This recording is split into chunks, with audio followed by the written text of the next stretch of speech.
Hey everyone, welcome back to the Mending Army channel. Today I'm going to be showing you an infinite XP farm that works for Minecraft Bedrock 1.21. Before we get into the actual tutorial, let me break the farm down for you and show you how it works. The quick logistics of it, we have a trident killer. When we turn that lever on, the trident killer gets activated. We place a cactus right here to hurt the armadillos, and with infestation, you kind of know how this works already. The trident killers are going to instantly kill the silverfish, and in return, we get an absurd amount of XP instantly. To go into better detail, armadillos will regenerate their health when, like a zombie is nearby. So we have a zombie right here, which is in return forcing those armadillos to regenerate their health, which is why they don't die. The cactus below inflicts damage to the armadillos, and then the way infestation works is every time those armadillos are taking damage, they're spawning silverfish. So when I place the cactus right there, that is why silverfish are spawning, in case you were wondering where they're coming from. This is what is controlling the trident killer when we place our tridents on the trapdoor. And then this over here, it looks complicated, but this is just a hopper clock system. So every so often we have it set on an interval using blocks. It's going back and forth, which is triggering the infestation. As for dimensions, this really does not take up a lot of space. It's simply 8 by 8 blocks, and if you're wondering on height, it's 1, 2, 3, 4, 5-ish blocks height if you want to play it safe. With that out of the way, let's get into the materials. I'm just going to show you real quick what you need. You just need about 16 blocks. All this is pretty straightforward. The tridents and armadillos is going to depend on how much XP you want. I'd personally recommend you have 2 tridents per armadillo, so if you have 5 armadillos, that would be 10. So with all that out of the way, let's go ahead and get into the tutorial. This can be built anywhere. There's no preferred location. As for any tutorial, probably avoid ice biomes because your water is going to freeze. But aside from that, you can build it anywhere. Let's go ahead and begin. All right, once you pick the spot where you're going to build this, it's important you build it facing east. To do that, you just have to place down a stone brick block. No matter what direction you place a stone brick block, it's always going to be the same, meaning the texture of the block. So as you can see right here, this is what we're looking for. It should just be a long rectangle. If we look at it from this angle, there is no rectangle. That rhymed. You should also be able to see a very long version of it, but we're just looking for that tiny version. So if we look at that tiny version, we then want to build it away from it. So as you can see, mine is right here. I want to build it that way. There's other ways you can find directions in Minecraft. I'm sure you could look it up. I think sunflowers as well, but you just want to build this in the direction of east. Once you are facing east, let's go ahead and place down 6 blocks. We have 1 right here, 2, 3, 4, 5, and on that 6th block, go ahead and place a redstone dust. In front of the redstone dust, place a piston, and you just want to place it like this.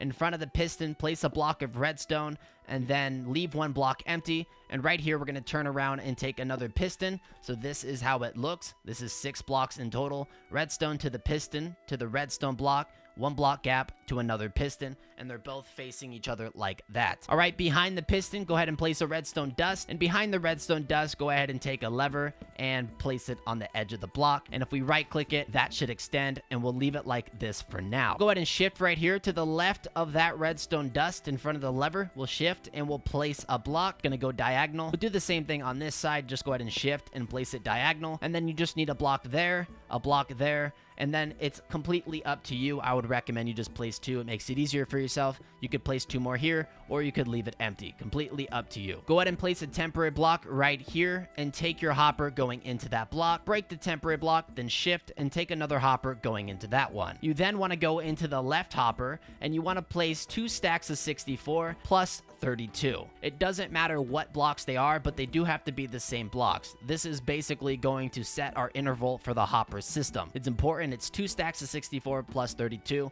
If it's any less or any more, your whole system is going to be off, and it's not going to have the consistency we are looking for. Once you have your items in there, nothing's going to happen. That's a good thing. We want to take our comparators and face it this way. So once I do that, it's going into the block. Do not right click it. Leave it how it is. That will be activated right away. We want to do the same thing. We're going to take this comparator going into this block right here. So we're facing this way, just like that. As soon as we do that, it'll be good to go. So when I flick that lever up, you're going to notice that my items are then getting released to the other hopper. Once you flick that lever on and then you turned it off, your redstone block should be right here. Directly in front of it, just to show you my orientation, directly in front of it, you want to take a dispenser. On top of the dispenser, take a glass block, and then in front of it, another glass block. In front of this dispenser right here, go ahead and take a composter. Behind the composter, go ahead and place your solid block. Above the solid block, you're going to want to just take your leaf. It can be any leaf. I'm going to use oak leaves. You just want to place it right there.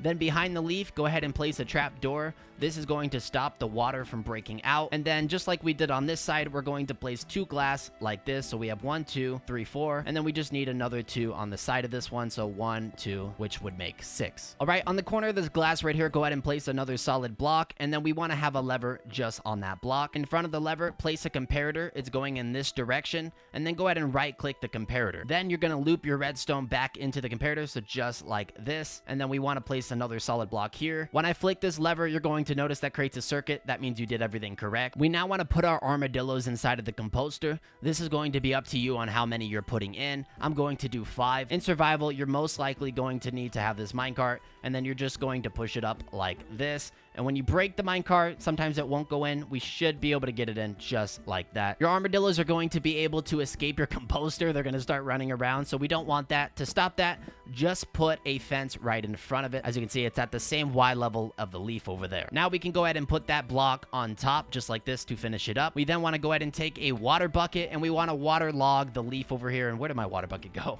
We want to waterlog this leaf. That is why we have our trap door here, because if we didn't, then that would be a problem. You should notice that your armadillos kind of get pushed down, but they should not drown. If they're drowning, something happened. I don't know. You did it wrong. All right, directly under this composter, place sand right here, and we're going to place cactus on top of it. However, it's going to be very annoying, so let's do this at the very end. Just remember, right here is where we're going to place cactus. Directly in front of the sand, break this block, then break this block to the side of it. You then want to go ahead and get a zombie in here. Once the zombie is inside of its hole, I do recommend you name the zombie, because if you walk away, it's going to despawn, but if you name tag it, it won't. Also, sometimes when you need to break your cactus, the zombie's going to pick it up, so I'd recommend you throw down like a wooden shovel or a wooden sword. That way your zombie has something to hold and it doesn't touch your other item. Make sure to put all of your infestation potions inside of this dispenser. You only need about 3, but I would recommend you go more. Keep in mind, you could also put a hopper into the dispenser and a chest on top of the hopper. If you don't know how to craft infestation potions, well, I may just have something for you. Hey kids,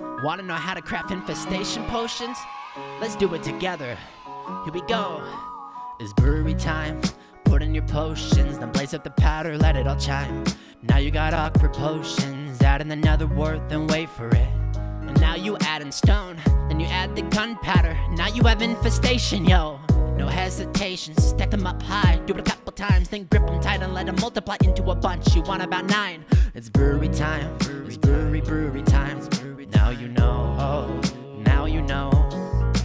All right, the last thing we have to do is place our trapdoors and tridents. This is extremely easy, but you need to make sure you face the proper direction or it's not going to work properly. You actually want to turn around, stand on this block, and you might need to shift and place your trapdoor in this direction. Now you want to place a second trapdoor, but in this case, you actually want to face it east. So now for the second one, I accidentally right-click that one, but for the second one, this one should be facing east, and your other one should be facing the other direction. Go ahead and throw your trident in this area right here. So there's 1, and that's 13. So I decided to do 13 tridents. You know, I'm going to play it safe. Remember, it's 2 tridents per armadillo. Now we want to place a redstone dust right here. And if I right-click that lever, I should hear a ding sound. So let's go ahead and listen for that. Okay, perfect. So the tridents are making a ding sound, meaning the trident killer is working. If they're not making a ding sound, that just means you placed your trapdoors in the wrong direction. Basically, you ignored what I told you to do. So go back, rewatch it. It's not hard. But yeah, guys, your farm is literally complete. You want to make sure that this redstone dust right here is indeed turned off. If it's turned on, then this piston is not going to work. Don't forget to place your cactus right here on the sand. If you don't place it, nothing's going to happen when you start the farm. So just place it right here. Once this redstone block gets right here, as you just saw, that was actually perfect timing.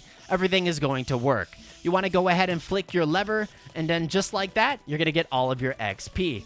This farm is incredibly simple, guys. That's literally all there is to it. If you want to stop silverfish from spawning, all you have to do is break the cactus, and then they'll stop. If you guys need more information, check the wiki in the pinned comment, and it's in the description. But yeah, guys, that's everything I have for today's video. Please leave a like and subscribe. It helped the channel out tremendously. We're trying to hit 1,000 subscribers. I know we can do it. Appreciate it. If you have any questions, jot it down in the comment section. I'll try to reply. Join the Discord server to become a part of an everlasting meta community today. And thank you guys so much for watching. Have a great one.